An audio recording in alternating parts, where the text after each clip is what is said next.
اللہ تعالیٰ نے قرآن مجید کے اندر سورہ معارج کے اندر آیت نمبر 19 سے لے کر آیت نمبر 35 تک ایک مضمون بیان فرمایا۔ اگر آپ زیادہ توجہ کے ساتھ اور زیادہ ہمہ تنگوش ہو کے سنیں تو یہ صرف مضمون نہیں، انسانی تربیت کا پروگرام ہے۔ انسان کیسے سنور سکتا ہے اور کیسے بدل سکتا ہے اور کیسے نکھر سکتا ہے اور کس طرح تر و تازہ ہو سکتا ہے۔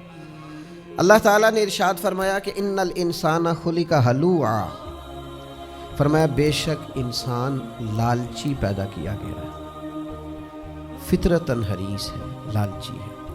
اذا مسہ الشر جزوعا، جب اسے تکلیف پہنچتی ہے تو یہ سخت گھبرانے والا ہے، گھبرا جاتا ہے، آہو فغاں کرتا ہے، واویلا کرتا ہے، ہاتھ پیر پھولنے لگتے ہیں۔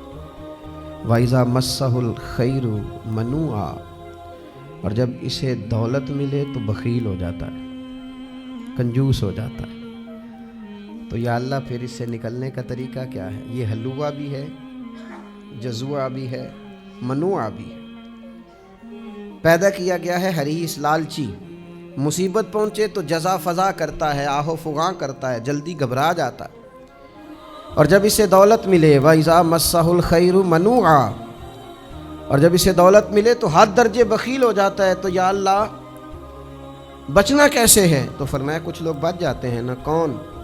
تو قرآن مجید نے 9 صفات بیان کی ہیں جو بندہ اپنے اندر پیدا کر لے تو ان چیزوں سے بچ جاتا ہے۔ 9 صفات کون سی؟ یہ لالچ سے بچے، بے صبری سے بچے، بخل سے بچے۔ تو اللہ فرماتے ہیں پہلی صفت یہ پیدا کرے الا المصلین، وہ نہ لالچی ہوتے ہیں، وہ نہ گھبرانے والے ہوتے ہیں، نہ بخیل ہوتے ہیں۔ کون؟ فرمایا الا المصلین، سوائے نمازیوں کے۔ پہلی بات یہ کہ نمازی بن جائے۔ کس طرح کے نمازی؟ الذین ھم علی صلاتہم دائمون، جو اپنی نمازوں پر پابندی کرتے ہیں۔ وہ والی نماز نہ ہو کہ کبھی پڑھی کبھی نہ پڑھی، اپنی نماز پر پابندی کرنے والے ہوں۔ پہلی صفت یہ ہے کہ نمازی ہوں، پھر نماز پر پابندی کرنے والے ہوں۔ والذین فی اموالہم حق معلوم، اور جن کے مالوں میں مقررہ حق ہے۔ کس کا؟ للسائل والمحروم، مانگنے والے کا بھی اور محروم کا بھی۔ جو مانگ لے اسے بھی دیتے ہیں، پر جو ضرورت مند ہو اور مانگے نہ اسے بھی دے دیتے ہیں۔ یہ پھر ان عادات سے، ان خصلتوں سے، ان فطری کمزوریوں سے یہ لوگ بچ جاتے ہیں۔ آگے فرمایا والذین یصدقون بیوم الدین، وہ لوگ جو قیامت کے دن کی تصدیق کرتے ہیں، جن کو یقین ہے کہ قیامت آئے گی، بدلے کے دن کی، قیامت کے دن کی، جزا کے دن کی تصدیق کرنے والے ہیں، جن کے ذہنوں میں ہے قیامت آئے گی، وہ نہ بخیل ہیں، نہ لالچی ہوتے ہیں، نہ جلدی گھبرانے والے ہوتے ہیں۔ اور پھر فرمایا والذین ھم من عذاب ربہم مشفقون، اور وہ لوگ جو اپنے رب کے عذاب سے ہمیشہ ڈرنے والے ہیں۔ ان عذاب ربہم غیر مأمون، اور فرمایا بے شک ان کے رب کا عذاب نہ ڈر ہونے والی چیز بھی نہیں۔ وہ ڈرنے والے ہیں رب سے، اور ڈرنا بھی چاہیے، کیونکہ اللہ کا عذاب نہ ڈر ہونے والی چیز نہیں ہے۔ آگے فرمایا والذین ھم لفروجہم حافظون، پھر وہ لوگ اپنی شرم گاہوں کی حفاظت کرنے والے ہیں، بدکار نہیں، بے حیا نہیں، بدکاری، زنا، ان چیزوں سے بچنے والے، اپنی شرم گاہ کی حفاظت کرنے والے۔ ہاں الا علی ازواجہم او ما ملکت ایمانہم فانہم غیر ملومین، ہاں اپنی بیویوں کے پاس جائیں یا اپنی کنیزوں کے پاس، باندیوں کے پاس جائیں تو ان پر کوئی ملامت نہیں، جائیں کوئی حرج نہیں، لیکن باقی وہ بچتے ہیں، اپنی شرمگاہ کی حفاظت کرتے ہیں۔ یہ قرآن مجید وہ پروگرام دے رہا ہے جس سے انسان کی تربیت ہوگی، جس سے انسان لالچ اس کے ذہن سے نکل جائے گا، گھبرانا نکل جائے گا، اس کے دل کے اندر سے بخل، یعنی وہ شرمگاہ کی حفاظت کرے تو اس کے اندر کو اللہ اتنا مضبوط کر دیتا ہے کہ نہ بخیلی رہتی ہے، نہ بے صبری رہتی ہے، نہ لالچ رہتا ہے۔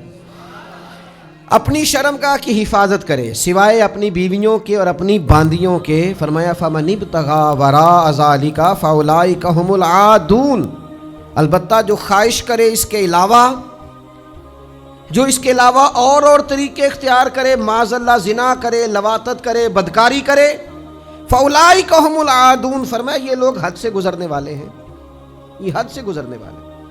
اور اگلی صفت کیا بیان فرمائی؟ فرمایا والذین ھم لاماناتہم وعہدہم راعون، فرمایا وہ اپنی امانتوں کی بھی حفاظت کرنے والے ہیں اور اپنے عہد و پیمان کی، اپنے وعدوں کی بھی حفاظت کرنے والے ہیں۔ اور فرمایا آگے، فرمایا والذین ھم بشہاداتہم قائمون، وہ لوگ جو اپنی گواہیوں پر قائم رہنے والے ہیں۔ والذین ھم بشہاداتہم قائمون، جو گواہی پر ڈٹ جانے والے لوگ۔ والذین ھم علی صلاتہم یحافظون، اور وہ لوگ جو اپنی نمازوں کی حفاظت کرنے والے ہیں۔ قربان جائیں، باقی چیزوں کا ایک بار ذکر آیا ہے، نماز کا 2 بار آیا ہے، 2 بار ذکر فرمایا نماز کا۔ ایک جگہ پہ فرمایا نماز پڑھنے والے ہمیشگی کرنے والے ہیں، دائمون، یہاں فرمایا یحافظون۔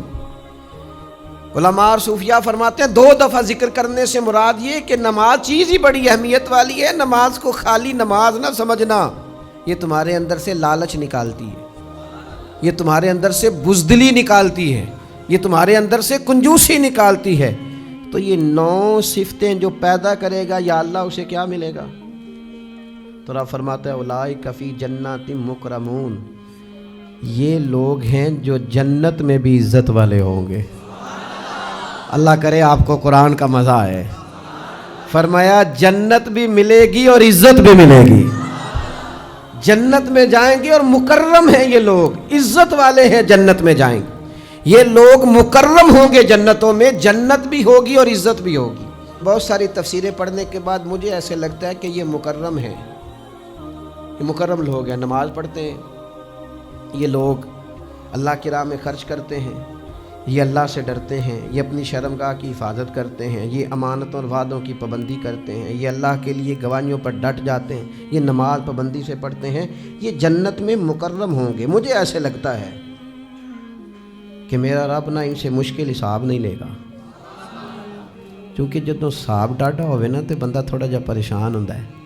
تو کریم نے فرمانا او نمازیوں، او اپنی شرمگاہوں کی حفاظت کرنے والوں، او صدقے کرنے والوں، او مانتوں کا خیال کرنے والوں، او وعدوں کی پابندی کرنے والوں، او گواہیوں کے لیے ڈٹ جانے والوں، تمہیں جنت بھی دینی ہے، عزت بھی دینی ہے۔ معنی کیا ہے؟ تم سے حساب نہیں لینا، جاؤ تمہیں بغیر حساب جنت عطا کی۔